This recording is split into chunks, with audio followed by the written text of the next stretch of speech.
Rocket. Doctor APJ Abdul Kalam एक साधारण लड़के से मिसाइल मैन और राष्ट्रपति तक की प्रेरणादायक यात्रा भूमिका। भारत की धरती पर कुछ ऐसे महान व्यक्तित्व पैदा हुए हैं जिनका जीवन केवल इतिहास नहीं बल्कि प्रेरणा का जीवन स्रोत बन गया। ऐसे ही एक महान व्यक्तित्व थे डॉक्टर एपीजे अब्दुल कलाम। वे केवल वैज्ञानिक या राष्ट्रपति ही नहीं थे बल्कि करोड़ों युवाओं के सपनों के सारथी थे। उनका जीवन यह सिखाता है कि हालात चाहे कितने भी कठिन क्यों न हों, अगर इरादे मजबूत हों तो कोई भी ऊंचाई हासिल की जा सकती है। बचपन और जन्म। डॉक्टर अवुल पाकिर जैनुलाब्दीन अब्दुल कलाम का जन्म 15 अक्टूबर 1931 को तमिलनाडु के रामेश्वरम नामक छोटे से तटीय शहर में हुआ। उनका परिवार बहुत साधारण था। उनके पिता जैनुलाब्दीन एक नाविक थे और मां आशियम्मा गृहिणी थी। घर में धन की कमी थी लेकिन संस्कार और सादगी की कोई कमी नहीं थी। बचपन में कलाम जी ने आर्थिक तंगी को बहुत करीब से देखा।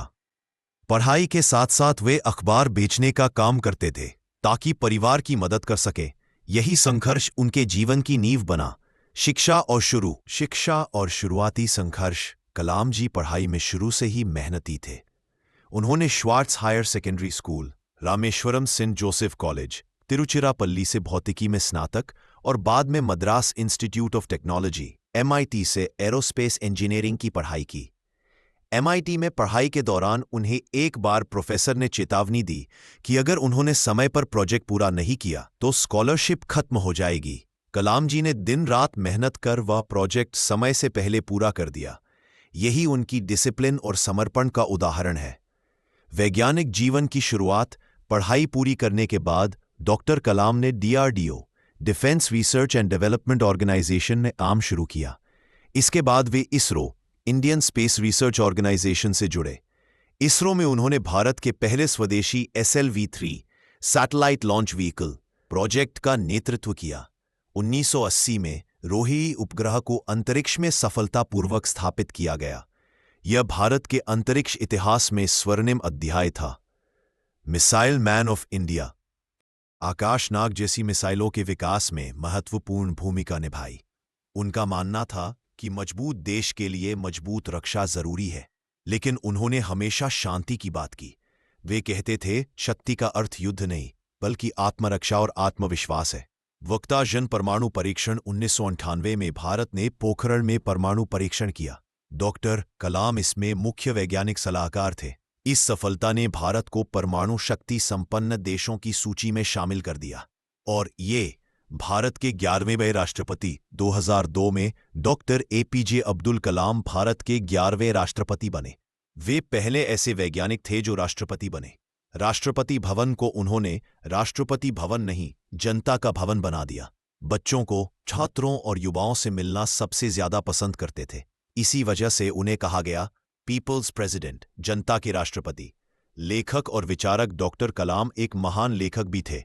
उनकी प्रसिद्ध पुस्तकें हैं विंग्स ऑफ फायर, अग्नि की उड़ान, इंडिया 2020, इग्नाइटेड माइंड्स। इन पुस्तकों में उन्होंने युवाओं को बड़ा सोचने, सपने देखने और देश के लिए काम करने की प्रेरणा दी।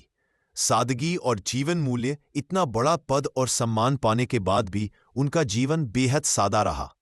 ना कोई निजी संपत्ति, ना कोई बैंक बैलेंस, ना कोई परिवार। उनकी असली दौलत थी ज्ञान, संस्कार और युवा पीढ़ी का प्यार। छात्रों के प्रिय शिक्षक। राष्ट्रपति पद छोड़ने के बाद भी वे रुके नहीं। वे लगातार स्कूल, कॉलेज, यूनिवर्सिटी जाकर छात्रों से बात करते रहे। उनका सपना था एक विकसित भारत 2020 तक। अंतिम समय। 27 जुलाई 2015 को शिलांग में IIM के छात्रों को लेक्चर देते समय उन्हें हार्ट अटैक आया और वहीं उनका निधन हो गया। वे क्लासरूम में पढ़ाते पढ़ाते इस दुनिया से विदा हुए, एक सच्चे शिक्षक की तरह। विरासत और प्रेरणा। डॉक्टर कलाम आज हमारे बीच नहीं है, लेकिन उनके विचार, सपने, प्रेरणा आज भी करोड़ों दिलों में जिंदा है। उनका सबसे प्रसिद्ध संदेश था, सपने वो नहीं जो सोते वक्त आते हैं, सपने वो हैं जो आपको सोने। गरीबी कमजोरी नहीं है, सपने देखना अपराध नहीं है और मेहनत कभी बेकार नहीं जाती। अगर हर युवा उनके विचारों को अपनाए तो भारत को महान बनने से कोई नहीं रोक सकता। YouTube CTA वीडियो के अंत के लिए अगर आपको डॉक्टर कलाम की यह प्रेरणादायक कहानी पसंद आई हो तो वीडियो को लाइक, शेयर करें और ऐसी ही महान हस्तियों की कहानियों के लिए चैनल सब्सक्राइब जरूर करें।